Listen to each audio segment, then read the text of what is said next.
আলহামদুলিল্লাহ আজকের আমাদের কাঙ্ক্ষিত প্রধান বক্তা, যার জন্য আপনারা অধিক আগ্রহ নিয়ে বসে আছেন, ইনি আমাদের আজকের মঞ্চে চলে আসছেন। সকলে বলি আলহামদুলিল্লাহ। যিনি আদিলের আব্বা ৫,০০০ টাকা দিলেন, মাদ্রাসার ছাত্র মোহাম্মদ আদিল কদমতলী, তার আব্বা মাদ্রাসায় ৫,০০০ টাকা দিলেন। ইসলামিয়া নাতি আদিলের আব্বা ৫,০০০ টাকা।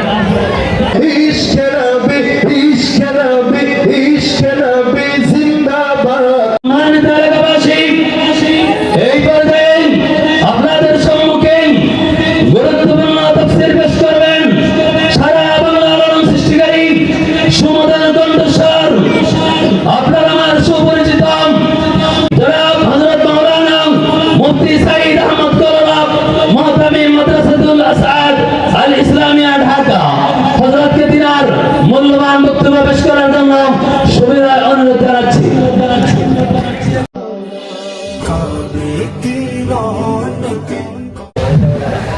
আসসালামু আলাইকুম ওয়া রাহমাতুল্লাহি ওয়া বারাকাতুহু। একটু দাঁড়ানো ভাইরা ভিতরে বসে যান, একটু দাঁড়ানো ভাইরা বসে যান, ভিতরে ঢুকে আসেন, চলে আসেন। আমাকে মনিটর করে ছেড়ে দেন।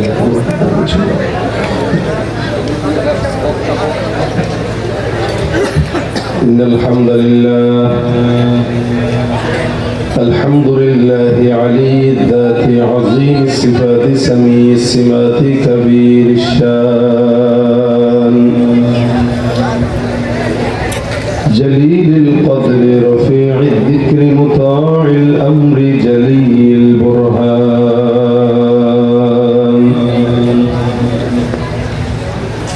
ونشهد أن لا إله إلا الله وحده لا شريك له ونشهد أن سيدنا وسندنا وحبيب ربنا وطبيبنا وطبيب قلوبنا ومولانا محمدا عبده ورسوله صلى الله عليه وعلى آله وأصحابه وبارك وسلم تسليما كثيرا كثيرا الذي أرسله الله تعالى بالحق بشيرا ونذيرا وداعيا إلى الله بإذنه وسراجا منيرا أما بعد فأعوذ بالله من الشيطان الرجيم بسم الله الرحمن الرحيم الذين إذا أصابتهم مصيبة قالوا إنا لله وإنا إليه راجعون أولئك عليهم صلوات من ربهم ورحمة وأولئك هم المهتدون صدق الله مولانا العظيم وصدق رسوله النبي الكريم وقال النبي صلى الله عليه وسلم اللهم آجرني في مصيبتي وأخلف لي خيرا منها أو كما قال عليه الصلاة والسلام. وقال تعالى إن الله وملائكته يصلون على النبي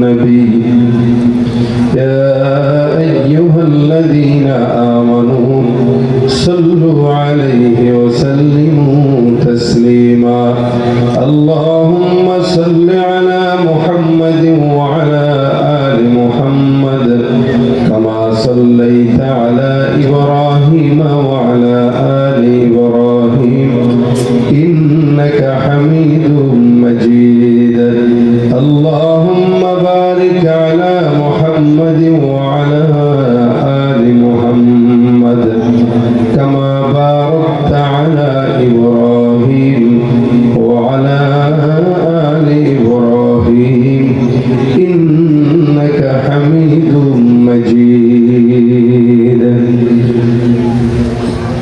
الحمد لله আল্লাহ পাক রব্বুল আলামিনের দরবারে অসংখ্য শুকর ও সুজুদ যে রব্বি কারীম আজকের নারায়ণপুর ঈদগাহ ময়দানে মাদ্রাসা এবং যুব সমাজের উদ্যোগে আয়োজিত আজকের এই মহতী মজলিসে বসার তৌফিক দিয়েছেন কালিমাতুশ শুকর আদায় করি সকলে বলি আলহামদুলিল্লাহ। আওয়াজ হয় না, একটু জোরে বলেন আলহামদুলিল্লাহ। অনেকক্ষণ ধরে আপনারা আলোচনা শুনছেন, ক্লান্তির শেষ পর্যায়ে চলে আসছেন হয়তো, এই কারণে আওয়াজও কমে গেছে, ঘুমও হয়তো চলে আসছে।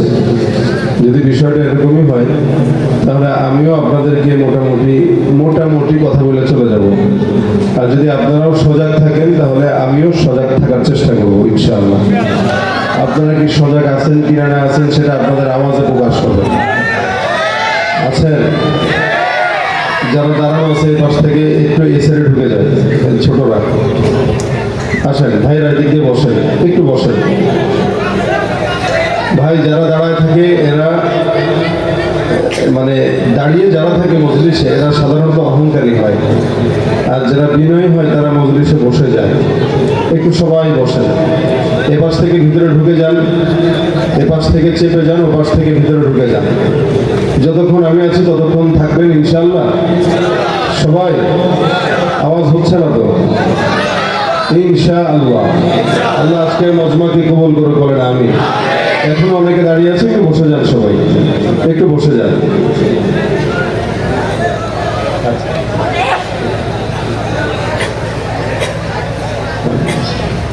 আসেন আসেন, ভিতরে আসেন, দিক থেকে আসেন, সবাই বসেন।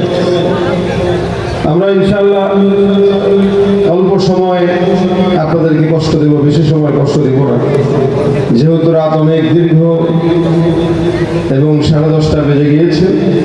ওই জায়গা থেকে আমি আপনাদের সামনে মুখতাসার সময়ের জন্যই বসলাম।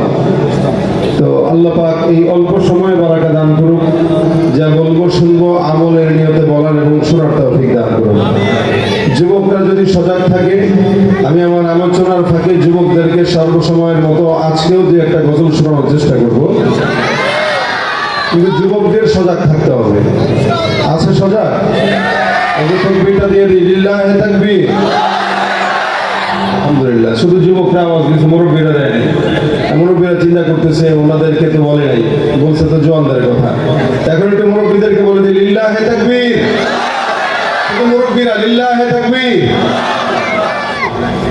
মুরব্বীদের আওয়াজ অনেক জওয়ানদের চেয়ে কিন্তু একটু কম, কারণ কে মুরব্বী কে জওয়ান এটা এখন আমরা সিদ্ধান্ত নিতে পারি নাই। জওয়ান আর মুরব্বীদের পার্থক্য হইল, যে বিয়ে করে তারা মুরব্বী, যে বিয়ে করে না তারা জওয়ান। ঠিক আছে না?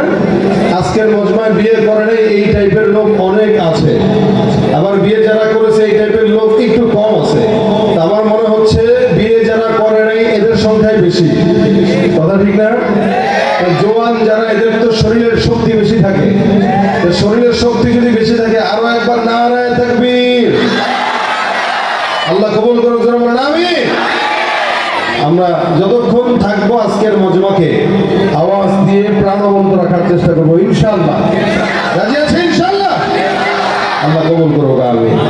আমি আপনাদের সামনে একটি আয়াতে কারিমা তেলাওয়াত করেছি, একটি হাদিসের অংশ বিশেষ তেলাওয়াত করেছি। এখানে আমরা যারা মানুষ, আমি যদি প্রশ্ন করি ভাই আপনার এই জীবনে কোনোদিন কেউ বিপদে পড়েছেন কিনা, একজন মানুষ দেখাতে পারবেন না যে লোক এই কথা বলবে যে আমি আমার জীবনে কোনোদিন বিপদে পড়ি নাই। মুসিবত প্রত্যেকটা মানুষের জীবনেই। যে লোকটা ওই ঢাকা শহরের 8-10 তলা বিল্ডিং এর মালিক, শুধু একটা না 10-15টা বিল্ডিং, হাজার হাজার কোটি টাকা, আপনার চাইতে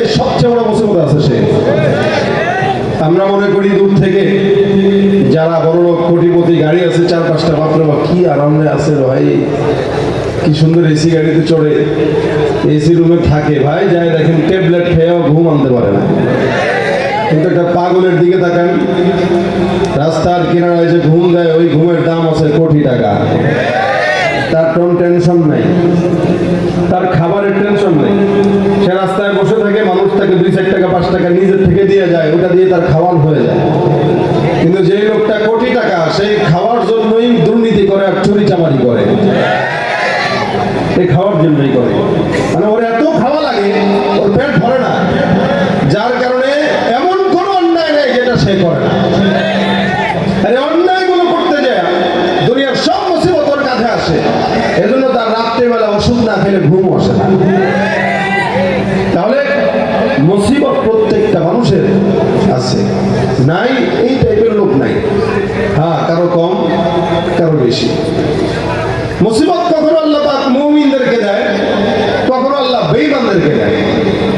মুমিনদেরকে যে মুসিবত দেয় ওটা ইমানদারদেরকে আল্লাহ ভালোবেসে মহব্বত করে দেয়, আর বেঈমানদেরকে যে মুসিবত দেয় ওটা তার নাফরমানির কারণে রাগান্বিত হয়ে দেয়। দুটোটাই বান্দার জন্য শিক্ষা। ইমানদার যদি হাজারো সুখের ভিতরে থেকেও আল্লাহ পাক তাকে মুসিবত দেয়, আল্লাহ পাক দেখে যে সে মুসিবত পেয়েও আমাকে ভুলে গেল কিনা, ডাকে কিনা, তো তখন ইমানদার আরো বেশি আল্লাহকে ডাকা শুরু করে। আর বেঈমান যারা, এরা মুসিবত পাওয়ার পরে আল্লাহকে আরো বেশি ভুলতে শুরু করে। এই জন্য মুসিবত কখনো আমাদের হাতের কামাই। এই জন্য আল্লাহ পাক অন্য আয়াতে বলেন, মা আসাবাকুম মিন মুসিবাতিন ফাবিমা কাসাবাত আইদিকুম। যত মুসিবত আছে এলাকার মধ্যে আসে, বান্দার জন্য আল্লাহ পাক যা মুসিবত দেয়, বিপদ আপদ দেয়, সব কিছু আল্লাহ পাক রব্বুল আলামিন বান্দার হাতের কামাই দেয়। আপনি আমি যেই জিনিসটা আমাদের হাতের কামাই করে অর্জন করলাম, অর্থাৎ আপনি চুরি করবেন, মুসিবত আপনার কাঁধে আসবে। আপনি দুর্নীতি করবেন, একদিন না একদিন আল্লাহ পাক পাকড়াও করবে, ঠিক কিনা? এখন পাকড়াও যে করছে ওইটা আপনার, ওই যে দুর্নীতি করছেন, চুরি করছেন, সন্ত্রাসী করছেন, ওইটার বিপদ থেকে আল্লাহ পাক মুসিবত দিয়েছেন। তো ওইটা আপনার নাফরমানির কারণে আল্লাহ পাক দিয়েছেন। আর এই দুনিয়াতে আল্লাহ পাক যত বান্দাকে মুসিবত দেয়, দুনিয়াতেই দেয়, এটা পরীক্ষার জায়গা। এই কারণে আল্লাহ পাক রব্বুল আলামিন বলেন, আল্লাযী খালাকাল মাউতা ওয়াল হায়াতা লিয়াবলুয়াকুম আইয়ুকুম আহসানু আমালা। আল্লাযী খালাকাল মাউতা ওয়াল হায়াতা লিয়াবলুয়াকুম আইয়ুকুম আহসানু আমালা। আসমান আর জমিনের মধ্যে যা কিছু আল্লাহ পাক রব্বুল আলামিন সৃষ্টি করেছেন, আমার আল্লাহ পাক বলেন তোমাদের হায়াত আর মওত আল্লাহ পাক রব্বুল আলামিন সৃষ্টি করেছেন। যা কিছু মাওলা রব্বুল আলামিন নাযিল করেছেন, সৃষ্টি করেছেন, এই সব কিছু একমাত্র বান্দাকে আল্লাহ পাক পরীক্ষা করার জন্য সৃষ্টি করেছেন।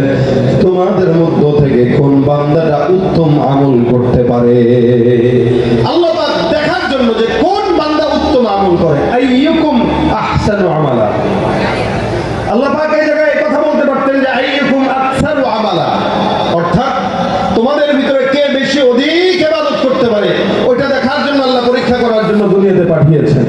কিন্তু আল্লাহ অধিক আমল করতে পারে এই কথা বলেন নাই, বরং আল্লাহ এটা বলেছেন যে কে উত্তম আমল করে এই পরীক্ষা করার জন্য।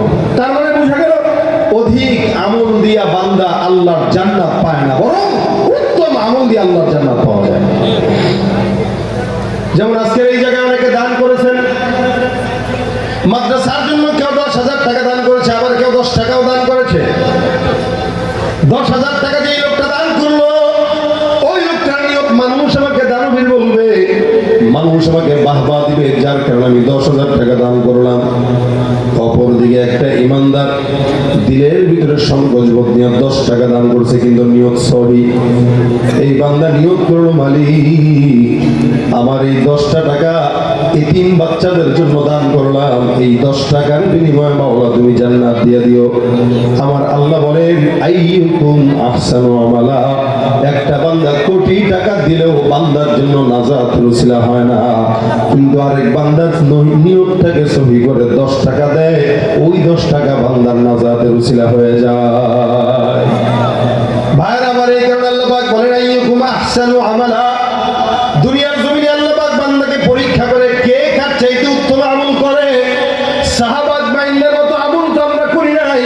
সম্ভব না। তাদের আমল আমাদের আমল আসমান আর জমিন পার্থক্য। তারা আল্লাহ পাক রব্বুল আলামিনের নবীকে দেখেছেন, সচক্ষে ঈমান এনে তারপরে জমিন থেকে বিদায় হয়েছেন।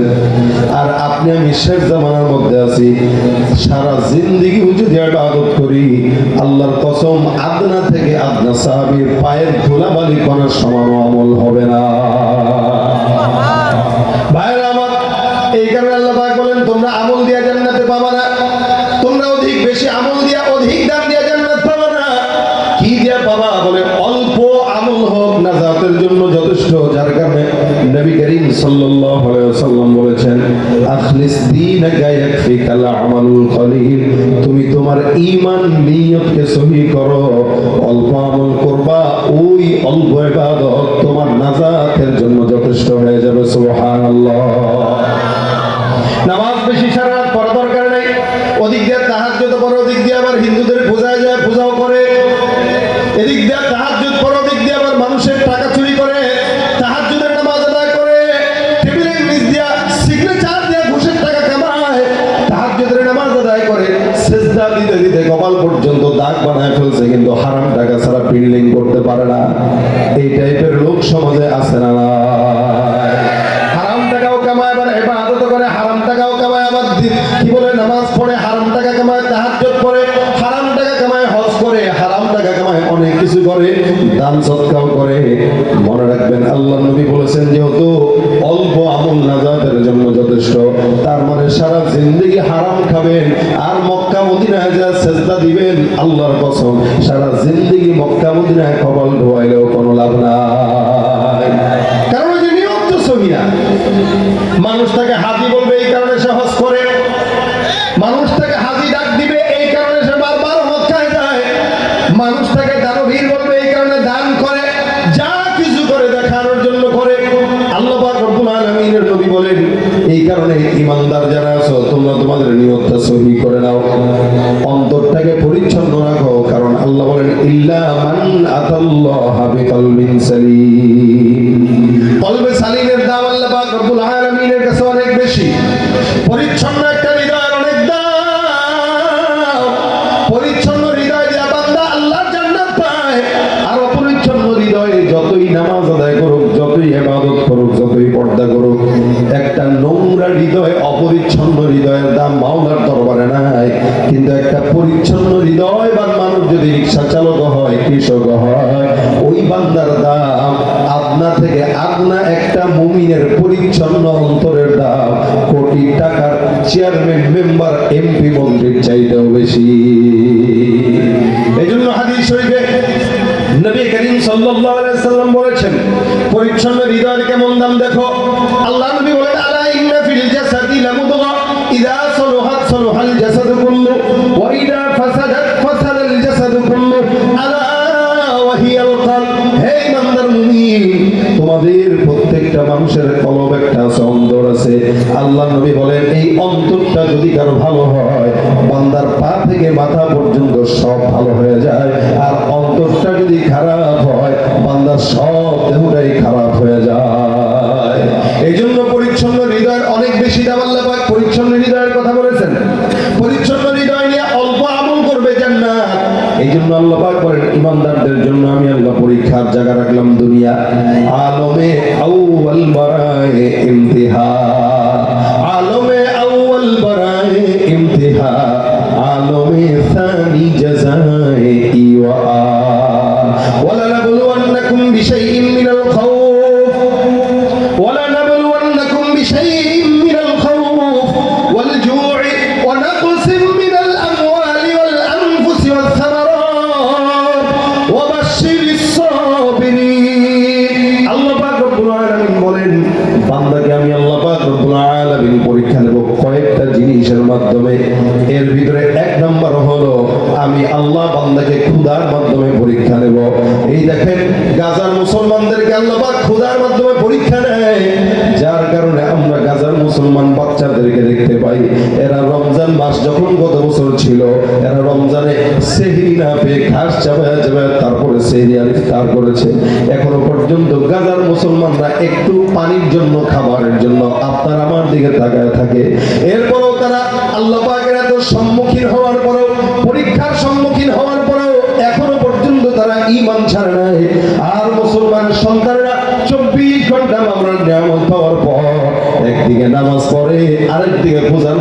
যায় সন্দেশ খাওয়ার জন্য, ঠিক কিনা? এটা মুসলমান নয়, এটা মুসলমান নামে ভণ্ডামি, ঠিক কিনা জোরে কও? যারা মুসলমান তারা কোনোদিন ধর্ম পালন করার পর আরেক জায়গায় যেতে পারে না, দৌড় দিতে পারে না। মনে রাখবেন, টাকা দিয়া নমিনেশন পাওয়া যায় কিন্তু মুমিনের ঈমান খরিদ করা যায় না, ঠিক কিনা? চামড়া সাদা হোক, কালো হোক, ধনী হোক, গরিব হোক, বাংলাদেশে হোক, যেই জায়গায় হোক না কেন, মুসলমানের সন্তান বাংলাদেশের থেকে অন্য কোনো মুসলমানও যদি আঘাত পায়, আপনার এই কথা খেয়াল রাখতে হবে, গোটা বিশ্বের মুসলমান এক দেহ এক প্রাণ। আজকে ফিলিস্তিনের মুসলমানরা নির্যাতিত হয়, আমরা চুপচাপ বসে আছি।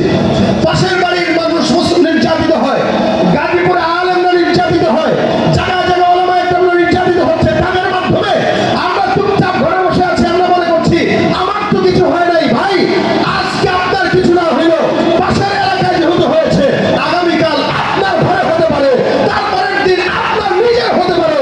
মনে রাখবেন, মুসলমান যতদিন চুপ থাকবে ততদিন মুসলমানদের গলায় পরাজয় হাসবেই, বিজয় কোনোদিন আসবে না।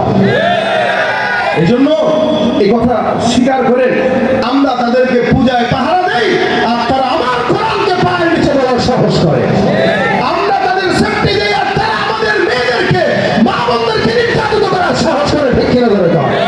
কইরে ঘুম পাড়ানি গান তোরা গাহিস না রে, আর গানেতে আসতে হবে বারুদের হুঙ্কার, ঠিক কিনা? ওরে কেউ ঘুম পাড়ানি গান তোরা গাহিস না রে, আর গানেতে আসতে হবে বারুদের হুঙ্কার। ছুটে আয় বদলা নিতে ওই জালিমের ভুলে যায়, পেরিয়ে রক্ত ভেজা পথ এদেশে আসবে হুকুমত, পেরিয়ে রক্ত ভেজা পথ এদেশে আসবে খেলাফত। এ পথের মাঝেতে আছে গোজারি জাতির ভবিষ্যৎ, এ পথের মাঝেতে আছে গোজারি জাতির ভবিষ্যৎ। পেরিয়ে রক্ত ভেজা পথ, কে আছিস মরতে রাজি হতে গাজী ময়দানেতে, ফের যে দেখ থাক করা সব ভুলেতে কামার ওই যে জালিমের। কে আছিস মরতে রাজি হতে গাজী ময়দানেতে, ফের যে দেখ থাক করা সব ভুলেতে কামার ওই যে জালিমের। কে আছিস হাসি মুখে বরণ করে ঈদে শাহাদাত, কে আছিস হাসি মুখে বরণ করে ঈদে শাহাদাত। পেরিয়ে রক্ত ভেজা পথ এদেশে আসবে হুকুমত, পেরিয়ে রক্ত ভেজা পথ এদেশে আসবে খেলাফত। এ পথের মাঝেতে আছে গোজারি জাতির ভবিষ্যৎ, পেরিয়ে রক্ত ভেজা পথ, ঠিক কিনা? ভয় পাবো কাকে আমরা? ভাই, আজকে আপনার আমার কাছে মুসিবত আসে নাই, আমরা মনে করছি হয়তো মুসিবত অন্য ঘরে এসেছে, আমি তো নিরাপদ। ভাই, একদিন হবে না আপনি নিরাপদ থাকবেন, না আমি থাকবো, না আমার ঘরের বিবি, আর না আমার কন্যা থাকবে। এই জন্য সময় থাকতেই সব সময় সজাগ থাকা লাগে। আজকে ফিলিস্তিনের মুসলমানরা নির্যাতিত, আমরা চুপচাপ বসা, গোটা বিশ্ব বসা। যখন বাংলাদেশের মুসলমান নির্যাতিত হবে, মনে রাখবেন আমাদের পাশেও হয়তো কাউকে আমরা পাবো না। এই জন্য প্রত্যেকটা মুসলমান এক দেহ এক প্রাণ। নবী করিম সাল্লাল্লাহু আলাইহি ওয়াসাল্লাম বলেছেন, কাজাসাদিন ওয়াহিদ, গোটা মুসলিম বিশ্ব যেন এক দেহ এক প্রাণ। হ্যাঁ, চামড়া আমার একটু সাদা, আপনার একটু কালো, কেউ একটু ধনী, কেউ একটু গরিব, কিন্তু মুসলমান সবাই, ঠিক কিনা ধরে কর? হতে পারো তুমি তাজ্জের কিবা হতে পারো প্রতিজীব, হতে পারো তুমি সংসারে কিবা হতে পারো মুসাফির। যদি শুনে থাকো কোথাও কখনো মাজলুমানের ডাক, গৃহ পরিবার প্রেয়সী বন্ধু পড়ে থাক, পড়ে থাক, ছুটে যাও আগে দুর্বার বেগ জিহাদের ময়দান। মুসলমান, মুসলমান তুমি তো মুসলমান। তুমি সাদা হও কিবা কালো হও, দেখো রক্ত তোমার লাল। সুখী হও কিবা দুঃখী হও, দেখো ইমানে নির্ভেজাল। কাছে রও কিবা দূরে রও, তবু কাবাই তোমার ঘর।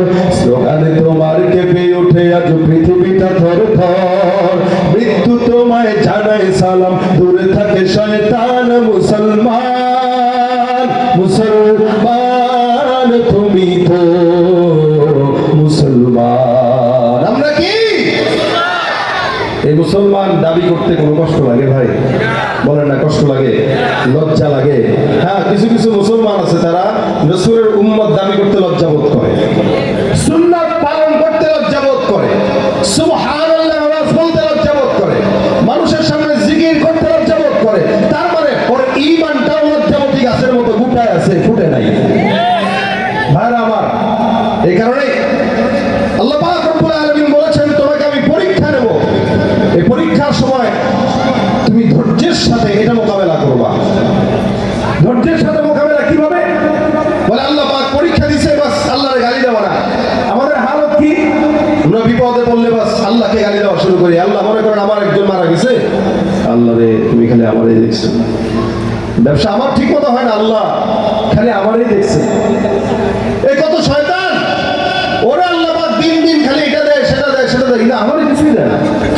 আল্লাহর ইবাদত করে লাভ কি? নাউজুবিল্লাহ। এরকম কিছু মানুষ আছে যে আল্লাহর ডাকলে পাই না, তার ডাকে লাভ কি? অথচ এটা যে তার নাফরমানির কত চূড়ান্ত পর্যায়ে সে নিজেও জানে। এই কারণে আল্লাহ বলেন ওয়ালানাবলুওয়ান্নাকুম বিশাইইম মিনাল খাউফি ওয়াল জু। ভাই মনে রাখবেন, মুসিবতের বিনিময়ে যে নিয়ামতটা আল্লাহ দেয়, ওটা যদি দুনিয়াতে কেউ চোখে দেখতো, তো দুনিয়ার বান্দারা ওই মুসিবতটাকে সারা জিন্দেগি নিজের করে রাখতো, মুসিবত ছাড়া অন্য কোনো কিছু চাইতো না যদি সে দেখতো। ইমাম আহমদ ইবনে হাম্বল রাহমাতুল্লাহ আলাইহির একটা কিতাবের ভিতরে ঘটনা উল্লেখ করেন।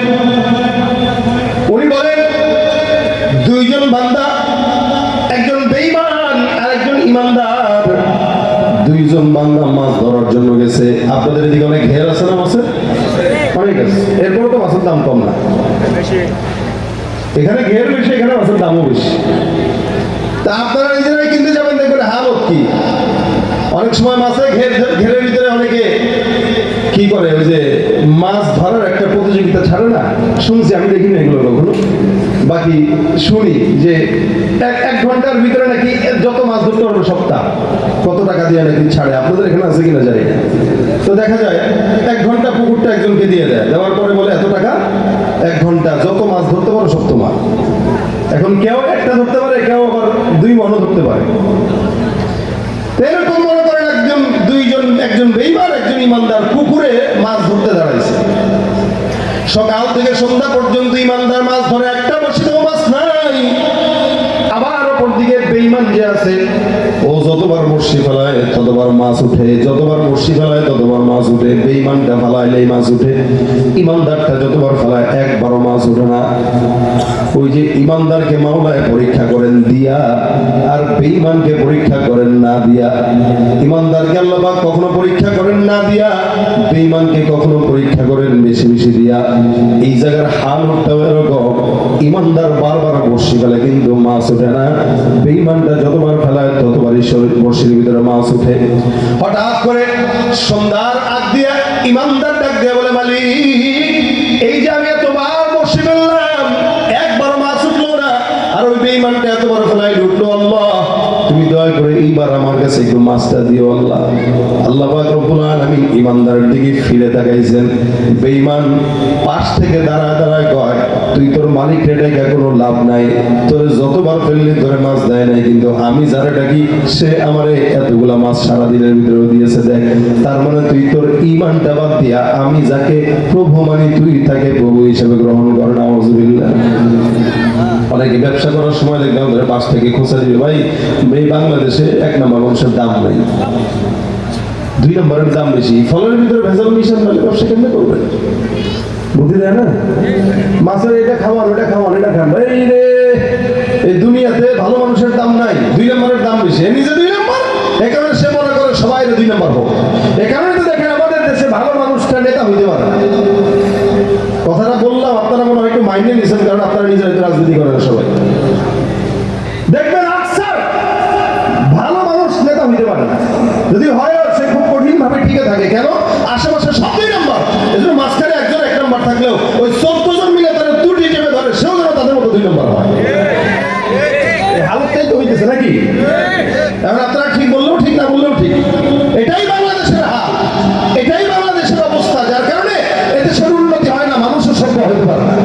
কারণ শাসক যখন খারাপ হয়, জনগণ খারাপ হয়ে যায়। ভাইরা আমার, এই লোকটা এবার এর অবস্থা দিতেছে যে তুমি আল্লাহর সন্তুষ্ট থাকে, আমিও আমার মাওলার উপর সন্তুষ্ট। সুবহানাল্লাহ, আস্তে কয় কত বড় কথা। আমার মাওলা যদি না দিয়ে সন্তুষ্ট থাকে, আমিও সন্তুষ্ট। সন্ধ্যার এক মুহূর্তে এবার ধরবে ভাব, এমন সময় বর্ষিরে ভালো এলো, এত বেশি ওজন, বর্ষে এবার টান দিবে, একা উঠাইতে পারে না, বিশাল কষ্ট করে উঠায় তাকায় দেখে বর্ষির ভিতরে এত বিরাট বড় একটা মাছ আসছে। ওই কাফেরটা সারাদিন যেই মাছগুলো পাইছে তার চাইতে ডাবল একটা মাছই যথেষ্ট। সারাদিন কিন্তু আল্লাহ দেয় নাই, দিন শেষে যেটা দিছে ওর চাইতে বেশি দিছে। সুবহানাল্লাহ, কম দিছে না বেশি দিছে? ইমানদারদের জন্য আল্লাহ বেশি রাখেন, কিন্তু যাকে একটু বেশি পছন্দ করেন তাকে আবার একটু বিপদটা বেশি দেন। এজন্য বলছি, যদি মুসিবতের বিপরীতে আমাদের জন্য যে নিয়ামত অপেক্ষা করে ওটা যদি আমরা দেখতাম চোখে, আমরা মুসিবতকে আমাদের জীবনের সঙ্গী বানাই নিতাম। এই জন্য আমাদের ওস্তাদরা আমাদেরকে দোয়া করা শিখাইতো যে বাবা এমন দোয়া করবা যে আল্লাহ এমন নিয়ামত দাও যেই নিয়ামতে তোমার শুকরিয়া আদায় করতে পারি, এমন মুসিবত দিও না যেই মুসিবতে তোমাকে ভুলে যাই, কারণ আমরা তো দুর্বল। এই জন্য আল্লাহর কাছে এমন ভাবে চাওয়া যে আল্লাহ মুসিবতটাও তোমার তরফ থেকে নিয়ামত, আবার নিয়ামতটাও তোমার তরফ থেকে একটা পুরস্কার। তাহলে তুমি মুসিবতটাও তুমি দাও, নিয়ামতটাও তুমি দাও, সুস্থতাটাও তোমার নিয়ামত, অসুস্থতাও তোমার নিয়ামত। তো তুমি অসুস্থতার নিয়ামতের বিপরীতে আমাকে সুস্থতার নিয়ামতটা দাও, তুমি অসচ্ছলতার নিয়ামতের বিপরীতে সচ্ছলতার নিয়ামত দাও। তোমার কাছে অভাব নাই। আমরা যেহেতু দুর্বল, আমরা অসচ্ছলতা নিতে পারি না, অসুস্থতা নিতে পারি না। বেচারা বিশাল বড় মাছ ধরছে, উঠাইতে যাবে, আল্লাহ বিল্লাহ কইরা মাছ তো বড়, একটা ঝাঁকা দিছে, বেচারা ছিটকে যায় পড়ছে আরেক জায়গায়, মাছ চলে গেছে আগের জায়গায়। সারাদিন পর যাও ধরলো, ওইটা থাকলো নি আর, শেষ। পাশ থেকে দাঁড়া রে পাইছে তো পাইছে, এমন বাবাই পাইছো, সমুদ্রে এখন যায় খাও যাও। বেচারা কয় আলহামদুলিল্লাহ, আমার আল্লাহ আমাকে দিয়ে পছন্দ করছিলেন, আবার নিয়ে যায় পছন্দ করছেন, যেমনি আল্লাহ পাক দেন এমনি আলহামদুলিল্লাহ। সুবহানাল্লাহ, এটা হলো ইমানদারের কাজ। আচ্ছা বলেন তো, এই দুইজনের কাছে ফেরেশতা আছে না? এই যে আমরা এখানে যারা বসে, আমাদের সবার কাছে তো আছে না? প্রত্যেকটা মানুষের কাছে ফেরেশতা আছে, লক্ষ লক্ষ ফেরেশতা নিযুক্ত। ইমানদারের ফেরেশতা ডাক দিয়া বলে, মালিক, এই বান্দাটা ইমানদার বান্দা, সারাদিন তোমার গোলামি করে, ইবাদত করে, বন্দেগী করে, তুমি তাকে সারাদিন মাছ দাও নাই, লাস্ট সময় একটা মাছ দেও, তুমি আবার সেটা ফেরত নিয়ে নিলা। আবার আরেকজন বেঈমান যে তোমাকে কোনোদিন ডাকে না, এই বান্দাকে সারাদিন তুমি মাছ দিলা, কি কারণ? বান্দারা তো কষ্ট পাইলো, এই বান্দা তো জিতে গেল। আমার আল্লাহ ডাক দেয়া বলে, ফেরেশতারা যা, ইমানদার বান্দার জন্য জান্নাতে যেই জায়গা আমি বরাদ্দ রাখলাম ওই জায়গাটা একটু দেখে আসবা, আর বেঈমানের জন্য যেই জায়গাটা বরাদ্দ রাখলাম জাহান্নামের মধ্যে ওই জায়গাটাও একটু দেখে আসবা। দেখে এসে আমাকে বলবা কে জিতলো আর কে হারলো।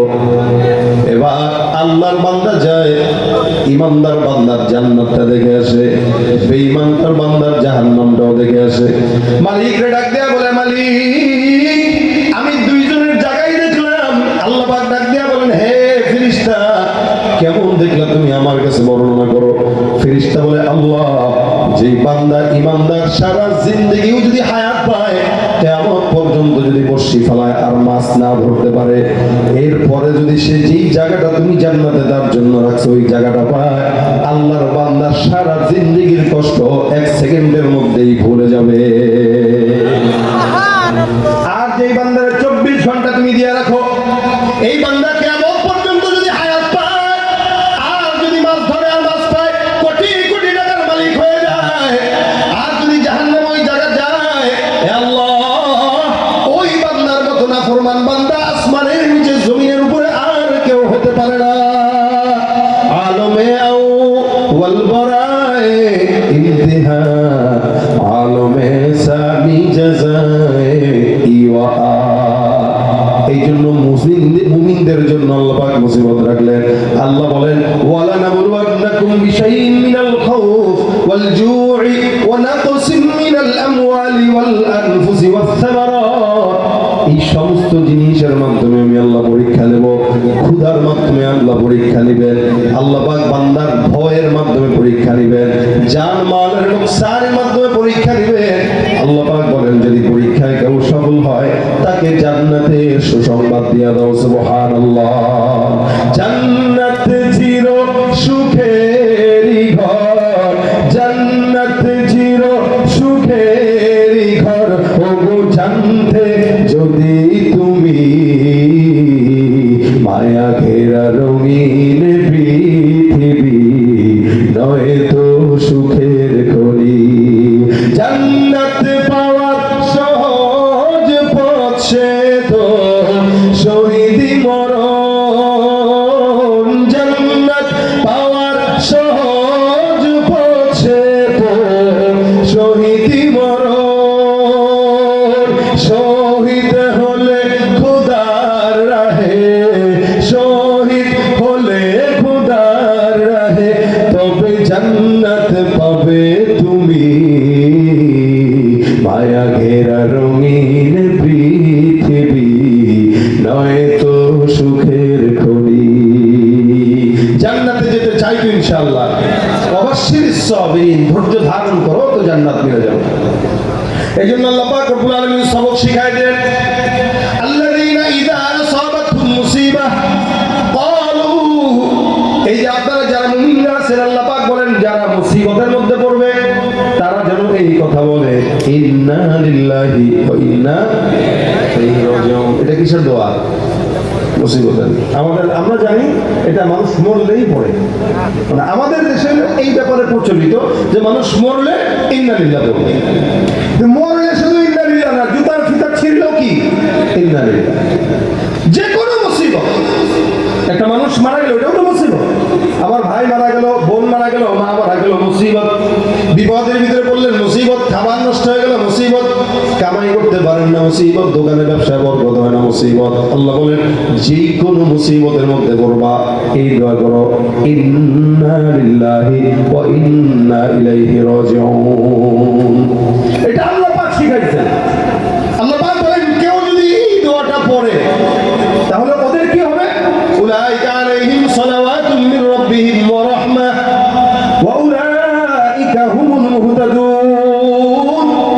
যারা এই দোয়া বিপদের মধ্যে পড়বে তাদের উপরে আল্লাহ পাকের রহমত, আল্লাহ পাক আসমান থেকে বর্ষণ করবে। সুবহানাল্লাহ।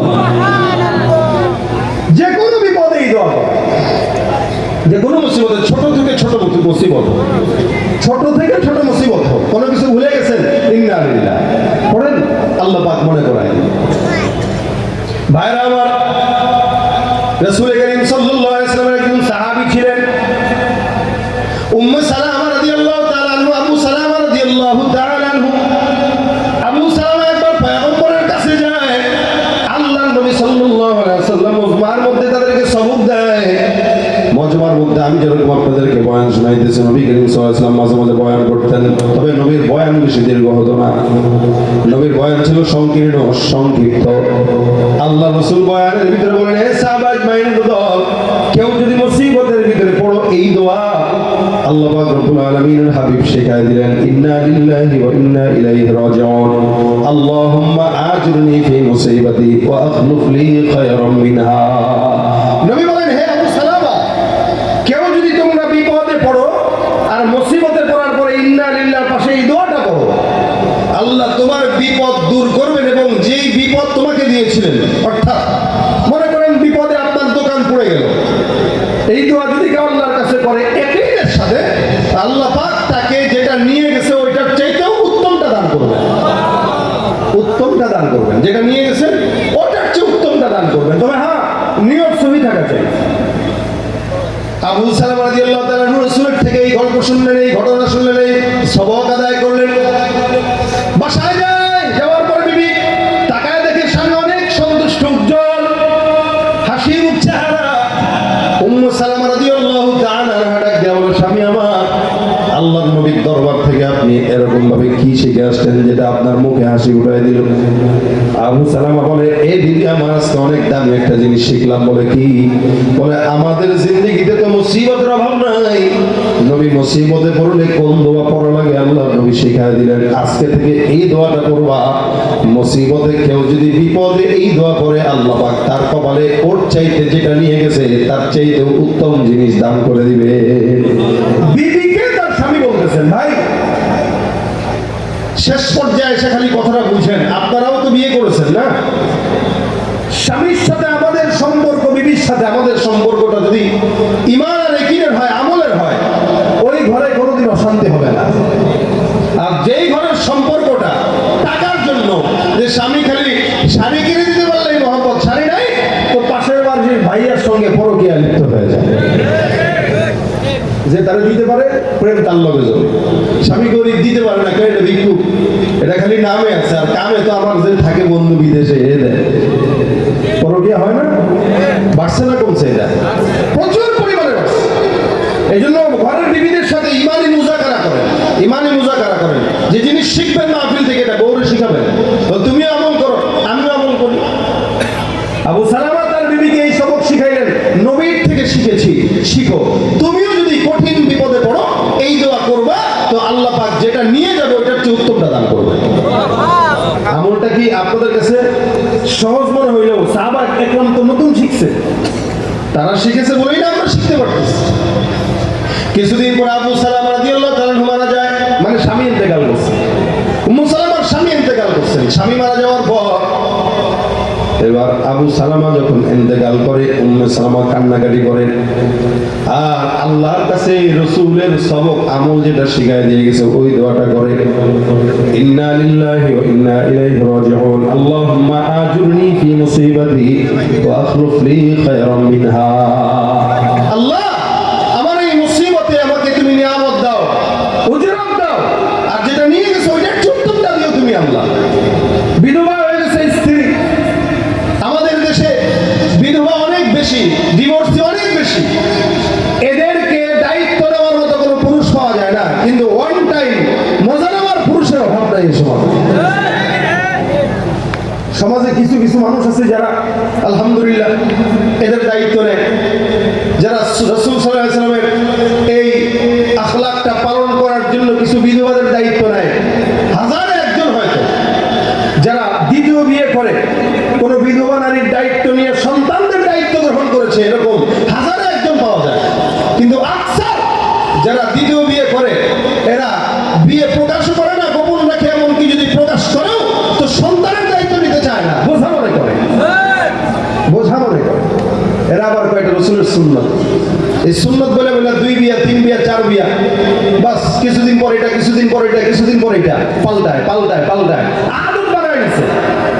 নষ্টামির জন্য একটা রাস্তা করে নিছে, বিবাহটা পবিত্র জায়গা, এটাকে নষ্টামির রাস্তা বানায় নিছে। অথচ এটাকে যদি কেউ নেক নিয়তে করে যে না আমি 2 বিয়ে করবো 3 বিয়ে করবো, কোনো সমস্যা নেই, তবে কিভাবে আমি একজন বিধবার দায়িত্ব নেবো, তার সন্তানের দায়িত্ব নেবো, এর মতো কল্যাণ আর কি হতে পারে তাহলে? কিন্তু এটা করে না, দায়িত্ব কেন নেবে? বাস ফ্রি ফ্রি মজা মারো বাস।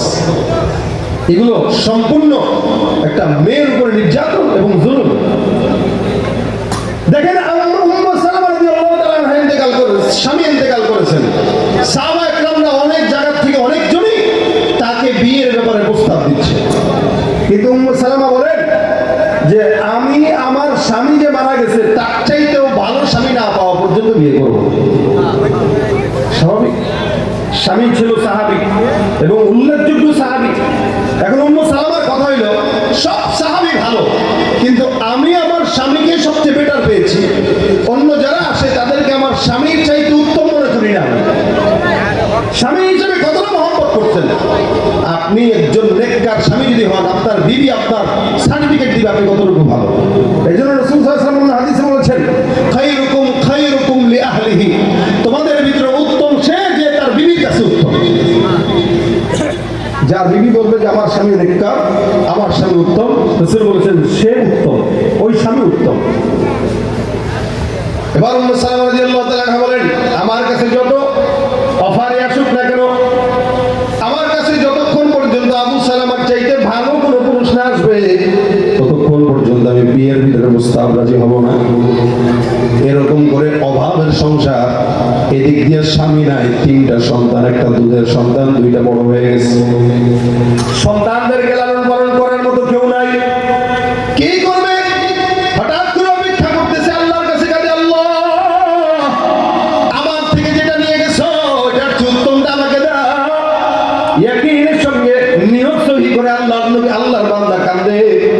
আল্লাহ পাক রব্বুল আলামিনের বান্দী কাঁদতে কাঁদতে মালিকের দরবার পর্যন্ত এই কান্নার আওয়াজ যখন পৌঁছায় যায়, আমার আল্লাহ তার দোয়া কবুল করেন।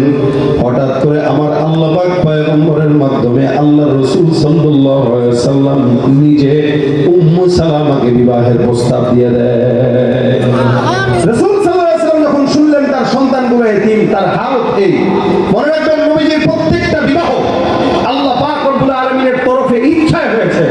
নবীর ইচ্ছায় নবী বিয়ে করেন নাই, বরং নবীর সব বিবাহ আল্লাহ পাক কোনো না কোনো কল্যাণে উম্মতের শিক্ষার জন্য করিয়েছেন। নবী করিম সাল্লাল্লাহু আলাইহি ওয়াসাল্লাম জৈবিক চাহিদায় কোনোদিন বিয়ে করেন নাই। যদি করতেন 25 বছর বয়সে তার চেয়ে ছোট মেয়ে বিয়ে করতেন, খাদিজাতুল কুবরাকে বিয়ে করতেন না। এটাই বোঝা যায় আল্লাহর রাসূল যৌবন বয়সে যৌবনের তাড়নায় বিয়ে করেন নাই, বরং উম্মতের জন্য, দ্বীনের জন্য কল্যাণ যেটা হয়েছে ওই বিয়ে রাসূল করেছেন। রাসূল সাল্লাল্লাহু আলাইহি ওয়াসাল্লাম বিবাহের প্রস্তাব পাঠাইলেন। উম্মু সালামা আকাশ থেকে বলল, আয় হায়, এই দোয়া যে এভাবে কবুল হয় আমার তো কল্পনায় ছিল না। আমি তো শুনছি নবীর হাদিস, আমার স্বামী আমাকে এটা শিখাই গেছে, রাসূল শিখাইছেন যে কেউ যদি নিয়ত সহি করে দোয়া করে তো আল্লাহ তার থেকে যেটা নিয়ে গেছেন ওটার চেয়ে উত্তমটা দেয়। এইভাবে যে দেয় এটা তো আমার জানা ছিল না, আসমান থেকে জানা পড়ছে। আল্লাহ রাসূল সাল্লাল্লাহু আলাইহি ওয়াসাল্লামের তরফ থেকে যখন তার কাছে যায়, কি করবে বুঝে না, লজ্জায় মাথা অবনত নবীর কাছে খবর পাঠাইল, ইয়া রাসূলুল্লাহ, আমার 3 জন সন্তান, এই 3 জন সন্তান এতিম করে তার বাবা কবরে চলে গেছে। আপনার কাছে আমি যদি যাই, আমার 3 জন সন্তানের দায়িত্ব আপনার কাছে দিয়ে আমি নিজেকে অপরাধী বানাইতে চাই না, ইয়া রাসূলুল্লাহ, আমার কষ্ট লাগে। আল্লাহ নবী ডাক দেয়া বলেন, নবী সালামা, শোনো, তোমার সন্তান 3 জন এতিম নয়, যদিও এই দিন তাদের বাবা হারাইছে, মনে রাখবা কেমন যেন তোমার 3টা সন্তানই আমি পয়গম্বর মুহাম্মাদের সন্তান। সুবহানাল্লাহ। শিখেন এখান থেকে যারা একাধিক বিয়ের স্লোগান দেয়, একাধিক বিয়ের স্লোগান যারা দিয়ে মুখ ফুলায়, এদের এটা থেকে শিক্ষা নেওয়া উচিত যে আমরা একাধিক বিয়ে করব, তবে রাসূলের মতো বলবো যে তোমার সন্তান যেন আমার সন্তান, যার কারণে যাকে দ্বিতীয় মেয়ে হিসেবে নিবে ওর সন্তানের দায়িত্ব সে নিতে পারবে, নিতে হবে, কারণ রাসূলের আদর্শ এটাই রাসূলের আখলাক। আর যদি না পারি, সমতা বজায় রক্ষা করতে না পারি, তাহলে বিয়ে কয়টা? বলে একটাই। একটারও সন্তুষ্ট করেন, তারপরে 2টাতে যায়। সমতা আমাদের বাংলাদেশের মানুষ বজায় রাখতে পারে না, একটু না একটু দিক সেদিক হয়। দ্বিতীয় বিয়ে করার পরে প্রথম দিকে ঘুরেও তাকায় না, ওটা কি, ওটা অসুস্থ। এরপরে দ্বিতীয় বিয়ে করে কিছুদিন পরে তৃতীয় আরেকটা দিকে নজর যায়, দ্বিতীয়টা আমার ভালো লাগে না, তৃতীয়টার দিকে যায়। এগুলো ইনসাফ না। ইনসাফ যদি কেউ রক্ষা করতে না পারে, একাধিক বিয়ে তার জন্য হারাম, কারণ এই ক্ষেত্রে বিবিদের অধিকার নষ্ট হয়, হক নষ্ট হয়। আমার এই ঘটনা বলার উদ্দেশ্য হলো এটাই, উম্মু সালামা আল্লাহর কাছে চেয়েছেন, দোয়া করেছেন, আল্লাহ যেটা নিয়ে গেছেন ওইটার চাইতেও সর্বশ্রেষ্ঠ স্বামীটাই তার খবরে আল্লাহ জুড়াই দিয়েছেন।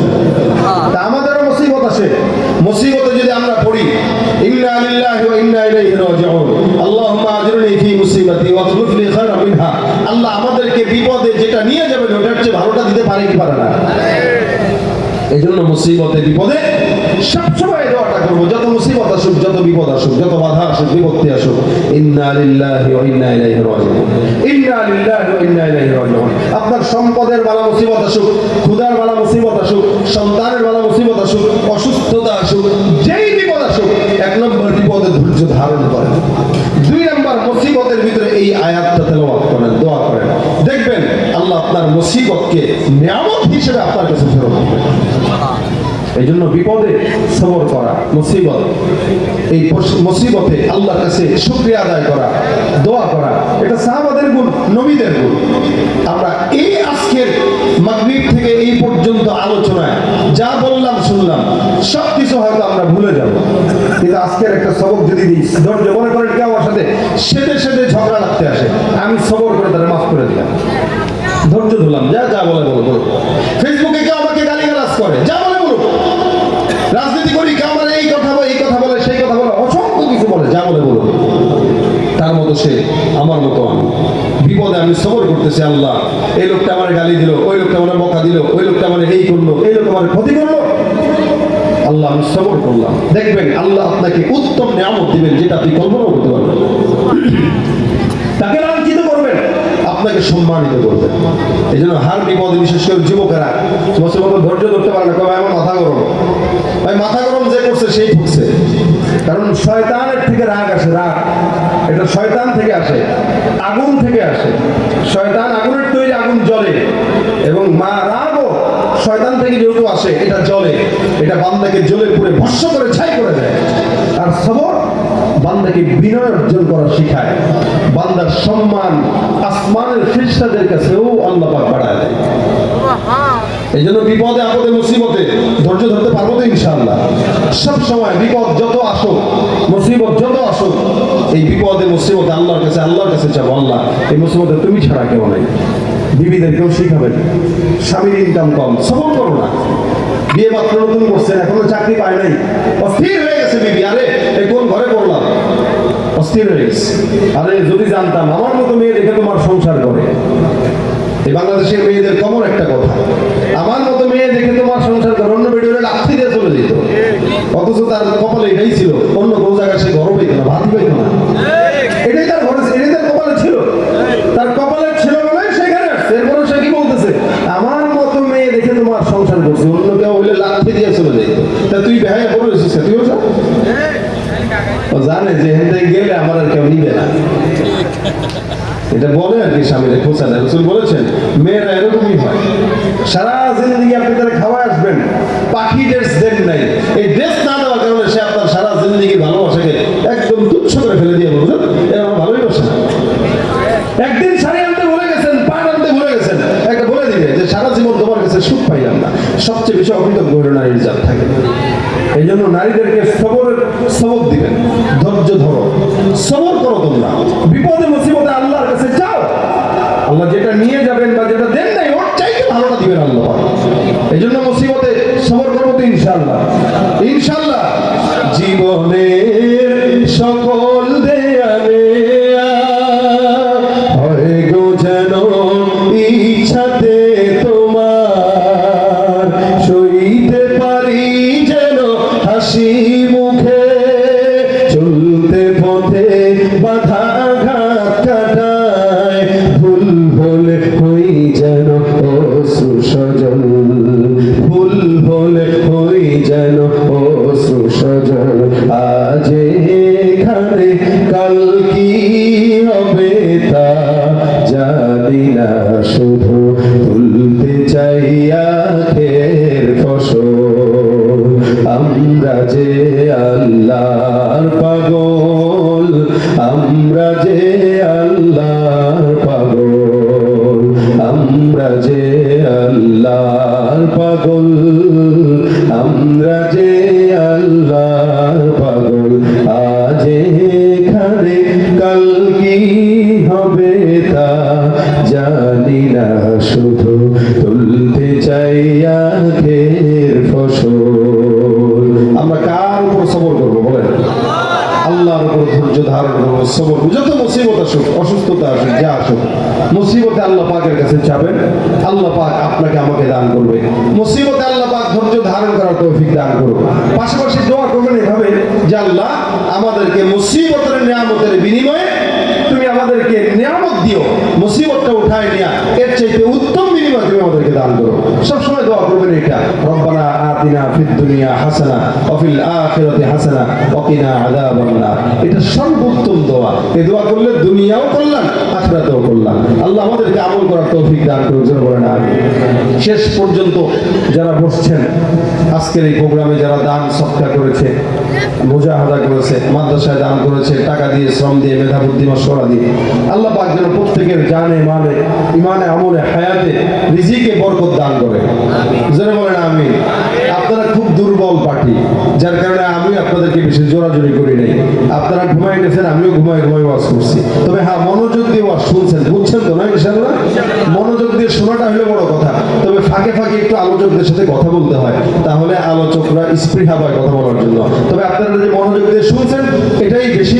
আল্লাহ পাক আপনাদেরকে এই শোনার ভিতরে কামিয়াবি দান করুন, যা বলছেন শুনছেন আমল করার তৌফিক দান করুন, বলেন আমিন।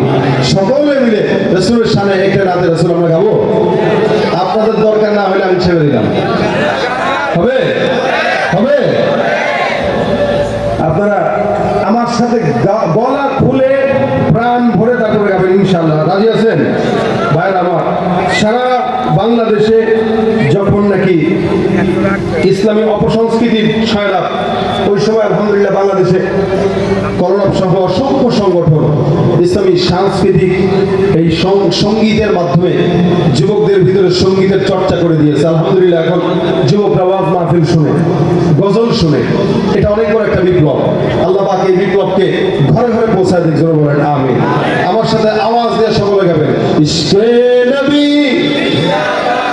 আওয়াজ দিয়া ইশকে নবী, ইশকে নবী, ইশকে নবী জিন্দাবাদ, ইশকে নবী জিন্দাবাদ, ইশকে নবী জিন্দাবাদ, ইশকে নবী গায় না, ইশকে নবী জিন্দাবাদ, ইশকে নবী।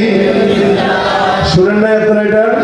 যারা পারেন না তাদের জন্য গাড়িতে বইও রাখা আছে, অনেকে চর্চা করে গাইতে পারে না, মুখস্থ নেই, যে আপনারা পারতেছেন না আমার সাথে আওয়াজ দিয়া গান ইশকে নবী জিন্দাবাদ, ইশকে নবী জিন্দাবাদ, ইশকে নবী জিন্দাবাদ, ইশকে নবী জিন্দাবাদ।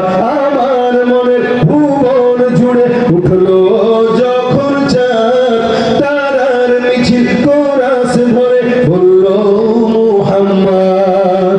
আমার মনের ভুবন জুড়ে উঠলো যখন চাঁদ, তারার মিছিল কোরাস ধরে বলল মুহাম্মদ। ঝিঝির দোল দরুদ সুরে নামলো খুশিরত দুপুরে, সেই খুশিতে জাগলো ভরা, চললো খবর পরম্পরা, মনের আকাশ আনলো মনে দূর মদিনার চাঁদ।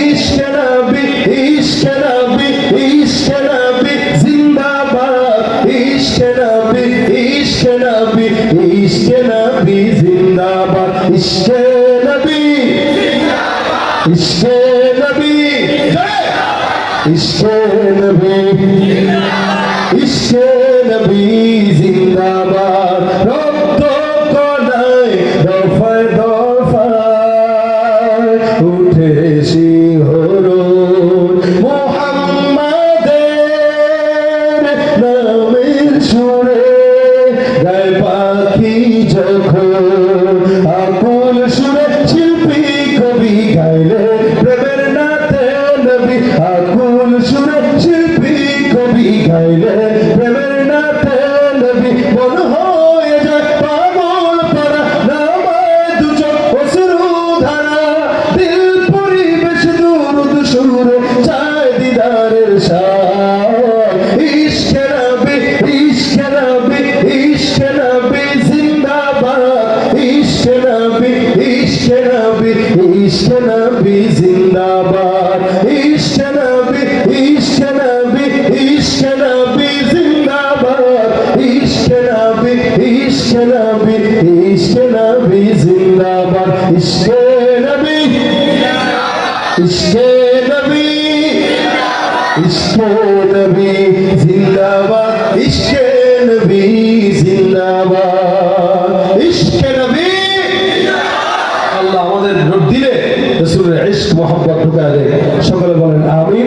দুরূদ শরীফ পড়ি আল্লাহুম্মা সাল্লি আলা সাইয়্যিদিনা ওয়া নাবিয়্যিনা ওয়া শাফিঈনা ওয়া হাবিবিনা মাওলানা মুহাম্মদ সাল্লাল্লাহু আলাইহি ওয়া আলা আলিহি ওয়া আসহাবিহি ওয়া বারাকা ওয়া সাল্লাম। আস্তাগফিরুল্লাহ রাব্বি মিন কুল্লি যামবি ওয়া আতুবু ইলাইহি, লা হাওলা ওয়া লা কুওয়াতা ইল্লা বিল্লাহিল আলিয়্যিল আযীম। এখানে নারায়ণপুর মাওলানা আব্দুল গফুর রাহমাতুল্লাহ আলাইহির নামে মাদ্রাসা, আমরা তার জন্য দোয়া করি আল্লাহ পাক যেন তার কবরকেও নূরে নূরান্বিত করে দেয়। পাশাপাশি আজকের এই মজমায় মাহফিলে যারা দান সৎকার করে সহযোগিতা করেছেন দেশ থেকে প্রবাস থেকে, এবং আজকের এই মাহফিলে যারা শেষ পর্যন্ত আপনারা বসেছেন, আল্লাহ পাক যেন সকলকে বরকত দান করে। সকলের জন্য দোয়া করবো ইনশাআল্লাহ। আজকের এই মজমাকে যেন আল্লাহ পাক নাজাতুল ওসিলা বানায় দেয়। আল্লাহুম্মা আনতাস সালাম রব্বানা তাকাব্বাল মিন্না ইন্নাকা আনতাস সামিউল আলিম ওয়া তুব আলাইনা ইন্নাকা আনতাত তাওয়াবুর রহিম। রব্বানা যালামনা আনফুসানা ওয়া ইন লাম তাগফির লানা ওয়া তারহামনা লানাকুনান্না মিনাল খাসিরিন। রব্বানা আতিনা ফিদ দুনিয়া হাসানাতাও ওয়া ফিল আখিরাতি হাসানাতাও ওয়া কিনা আযাবান নার। রব্বুল আলামিন মাওলা মেহেরবানি মেহেরবানি করে আজকের মজমাকে কবুল মঞ্জুর করে নাও। হে আল্লাহ, যা আলোচনা হয়েছে আমল করার তৌফিক দাও। হে আল্লাহ, ভুল ত্রুটি থাকলে ক্ষমা করে দাও। সবগুলো মদিনার রওজা মোবারকে তুমি পৌঁছায় দাও। হে রব্বুল আলামিন, মেহেরবানি করে সকল প্রকার বালা মুসিবত থেকে আমাদেরকে হেফাজত করো। হে আল্লাহ, বাংলাদেশকে তুমি সকল প্রকার বালা মুসিবত থেকে হেফাজত করো। হে আল্লাহ, ভূমিকম্প থেকে হেফাজত করো, বন্যা থেকে হেফাজত করো। হে আল্লাহ, মহামারী থেকে হেফাজত করো। হে আল্লাহ, এলাকার উপরে তুমি খাস রহমত নাযিল করে দাও। হে আল্লাহ, বাংলাদেশের উপরে খাস রহমত নাযিল করে দাও। হে আল্লাহ, এলাকার যুবকদেরকে দিনদার নেককার পরহেজগার হিসেবে কবুল মঞ্জুর করে নাও। মা বোনদেরকে পর্দার বিধান মেনে চলার তৌফিক দান করে দাও। হে রব্বুল আলামিন, আজকের মজমায় যারা দান করেছে মাদ্রাসায়, হে আল্লাহ, সকলের দানকে নাজাতুল উসিলা বানায় দাও। হে আল্লাহ, মাদ্রাসার হাজত তুমি গাইবে খাজানা থেকে পূরণ করে দাও। হে আল্লাহ, মাদ্রাসার সকল কাজগুলোকে তুমি কবুল করে নাও। ওস্তাদ ছাত্র সবাইকে তুমি মুখলিস বানায় দাও। হে রব্বুল আলামিন, মেহেরবানি করে আজকের মজমাকে তুমি নাজাতের জরিয়া বানায় দাও। হে আল্লাহ, এই জায়গায় যারা বসলাম সকল প্রকার বালা মুসিবত থেকে হেফাজত করো। যদি মুসিবত দিয়েই দাও, ধৈর্য ধারণ করার তৌফিক দান করে দিও আল্লাহ। রব্বুল আলামিন, আমাদের ভিতরে যাদের মা বাবা দাদা দাদি অন্ধকার কবরে শুয়ে আছে আল্লাহ, প্রত্যেকের কবরগুলোকে জান্নাতের বাগান বানায় দাও। হে আল্লাহ, যাদের মা বাবা বেঁচে আছে সুস্থতার হায়াত দান করে দাও। হে আল্লাহ, মেহেরবানি করে জীবনে একবার হলেও তোমার ঘর বাইতুল্লাহ তওয়াফ করার তৌফিক দান করে দাও। যারা একবার গিয়েছে বারবার যাওয়ার তৌফিক দান করে দাও। আল্লাহুম্মা সাল্লি আলা রূহি মুহাম্মাদিন ফিল আরওয়াহ ওয়া সাল্লি আলা জাসাদি মুহাম্মাদিন ফিল আজসাদ ওয়া সাল্লি আলা কবরি মুহাম্মাদিন ফিল কুবুর। রাব্বিরহামহুমা কামা রাব্বায়ানি সগীরা। রাব্বিরহামহুমা কামা রাব্বায়ানি সগীরা। সুবহান রাব্বিকা রাব্বিল ইজ্জাতি আম্মা ইয়াসিফুন ওয়া সালামুন আলাল মুরসালিন ওয়ালহামদুলিল্লাহি রাব্বিল আলামিন। লা ইলাহা ইল্লাল্লাহু মুহাম্মাদুর রাসূলুল্লাহ।